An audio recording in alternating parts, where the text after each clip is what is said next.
سبيل الدموع سبيل مريح تنهد يا صاحي كي تستريح وغص الدعاء الخفي الصريح يسعك الفضاء الرحيم الفسيح۔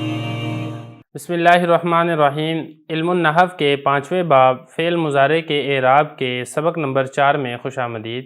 آج کے اس سبق میں ہم فعل مضارع کی اعراب کے اعتبار سے چوتھی اور آخری قسم پڑھیں گے۔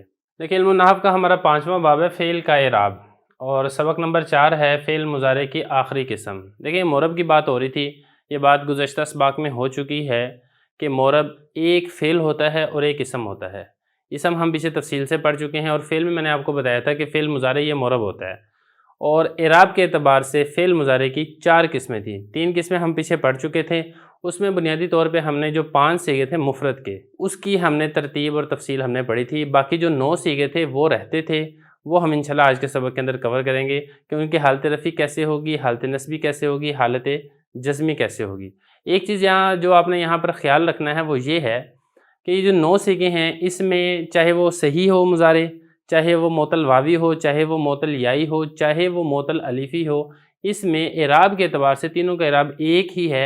اعراب کے اعتبار سے اس میں کسی قسم کا کوئی فرق نہیں ہے، جیسا کہ فرق آپ نے گزشتہ سبق میں صحیح اور معطل کے بارے میں آپ نے فرق پڑھا تھا۔ ان 9 صیغوں کے اندر کوئی فرق نہیں ہے۔ ایک تو اس چیز کا خیال رکھنا ہے، دوسرا یہاں پر ایک اور چیز کا خیال رکھنا ہے، وہ یہ ہے کہ صیغے تو یہ 9 ہیں، لیکن اگر اس میں ان صیغوں کو شمار کیا جائے جو 2 مرتبہ ہیں، 3 مرتبہ اگر ان کو نکال دیا جائے تو 7 صیغے باقی بچتے ہیں، کیونکہ جو تضریبانی ہے تثنیہ کا صیغہ، وہ آپ کو معلوم ہے وہ تثنیہ مؤنث غائب کے لیے بھی استعمال ہوتا ہے، تثنیہ مذکر مخاطب کے لیے بھی، اور تثنیہ مؤنث مخاطب کے لیے بھی استعمال ہوتا ہے۔ تو اگر آپ اس کو تینوں کو الگ الگ شمار کریں گے تو یہ 9 ہو جائیں گے، اور اگر آپ تینوں کے لیے ایک ہی صیغہ استعمال کریں گے تو یہ 7 صیغے باقی بچتے ہیں۔ تو اس کو ہم یہ بھی کہہ سکتے ہیں کہ باقی 9 صیغے، اور اس کو ہم یہ بھی کہہ سکتے ہیں کہ باقی 7 صیغے۔ اب ہم دیکھتے ہیں کہ اس کا اعراب آنا کیسے ہے۔ دیکھیں، اس کی جو حالت رفع ہوگی وہ نون کے سلامتی کے ساتھ ہوگی، یعنی جو اس کا نون ہے وہ نون باقی رہے گا۔ مثال کے طور پہ اگر وہ تثنیہ ہے تو تثنیہ کا نون باقی رہے گا، اور اگر وہ جمع ہے تو جمع کا نون باقی رہے گا، اگر وہ واحد مؤنث مخاطب ہے تو اس کا نون بھی باقی رہے گا۔ لیکن جو حالت نصبی اور حالت جزمی ہے، اس میں جو اس کا نون ہے وہ نون گر جائے گا۔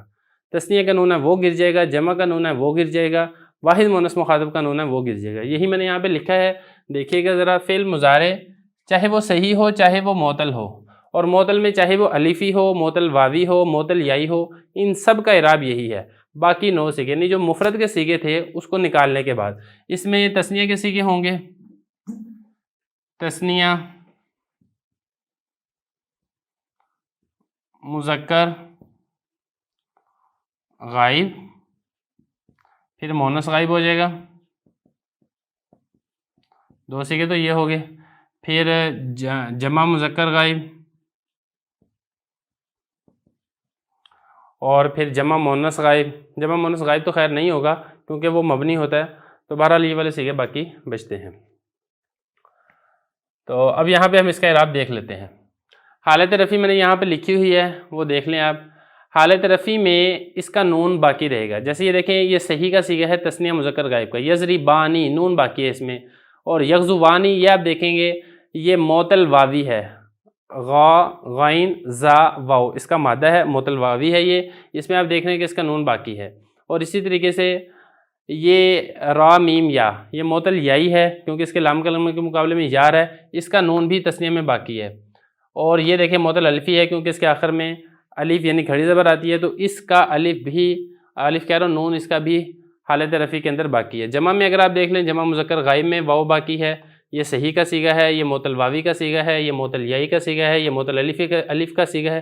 ان تمام کے اندر آپ کو نظر آ رہا ہے کہ اس کے اندر نون باقی ہے۔ یہاں پہ واحد مؤنث مخاطب میں دیکھ لیں، تضریبینہ، تغزینہ، ترمینہ، ترزینہ، ان سب کے اندر بھی نون اس میں باقی ہے۔ اس میں ایک چیز کا خیال رکھنا ضروری ہے کہ مضارع کے جو 2 صیغے ہیں، جمع مؤنث غائب اور جمع مؤنث مخاطب، ان 2 صیغوں کے اندر جو نون ہے وہ نہیں گرے گا، کیونکہ یہ 2 صیغے ہیں، یہ 2 صیغے مبنی ہیں، اس کے علاوہ جو باقی صیغے ہیں وہ مورب ہیں۔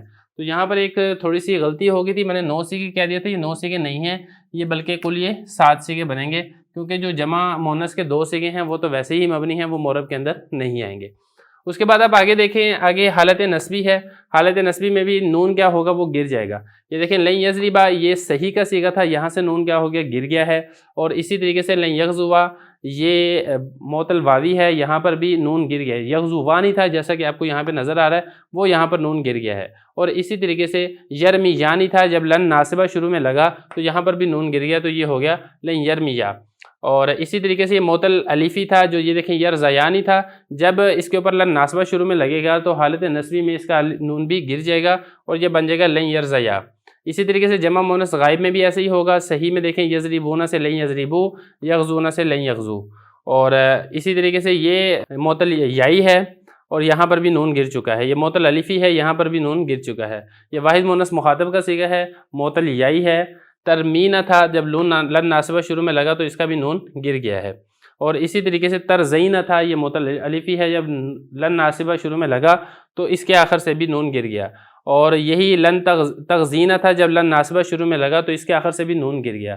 تو حالت نسبی کے اندر نون گر جاتا ہے، حالت نسبی کے ساتھ حالت جزمی کے اندر بھی نون گر جاتا ہے۔